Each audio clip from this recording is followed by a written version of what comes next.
Hi, I'm Tiff Stevenson and I am here at the Edinburgh Fringe Festival talking to comedians and finding out about their experiences of this fantastic city. Here we are outside Al Murray's dressing room / shed. We're going to go in and have a little chat.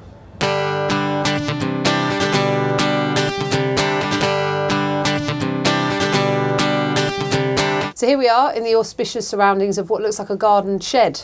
Well, it is a garden shed. That's why it looks like one. It's one of the. There's 3 or 4 or 5 sheds back here, and this is actually the same shed that I've had for the last 4 years. It comes back each year with the same graffiti from the year before on it. Did you graffiti it yourself? Yeah, we extensively. When we did the pub quiz thing 3 years ago, we extensively graffitied it. Al Murray is the best. That sort of thing. Was it 20 years since you first? Yeah, it's 20 years since I first did the pub landlord, and we revived that show a couple of weeks ago, and I relearned the whole thing.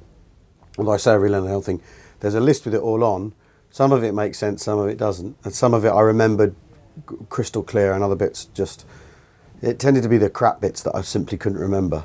So 20 years since how did it come about? That night you just said I said to Harry Hill, how about we say the compare's not shown up and the barman's offered to fill in, so I went on and did it, and it worked. Edinburgh, for me, the really big thing about Edinburgh is my eldest daughter was born here. Scarlett was born here in 99 on the 23rd, which was a Monday that year.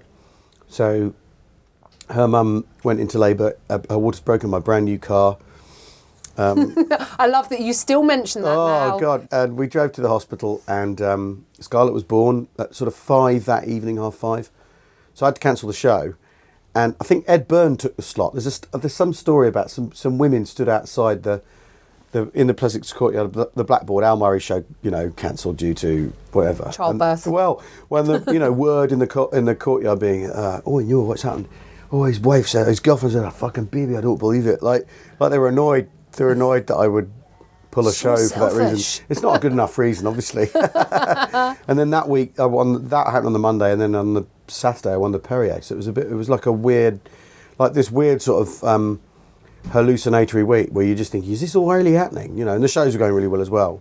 And that year I remember was the first time it's the most money I ever made out of Edinburgh was that year, because Boothby Graffo was meant to be in the slot before me, and he decided not to go. So I just did extra shows. Yeah, did a 7:30 and a 9 o'clock or whatever, and did 2 shows back to back.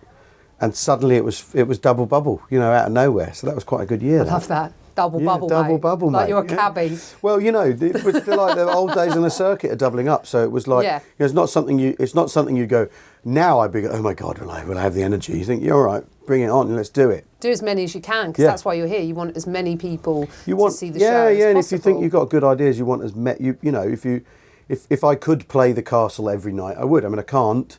But and I won't, because it's not going to happen. But if you could, I think I don't have a problem with that kind of that ambition.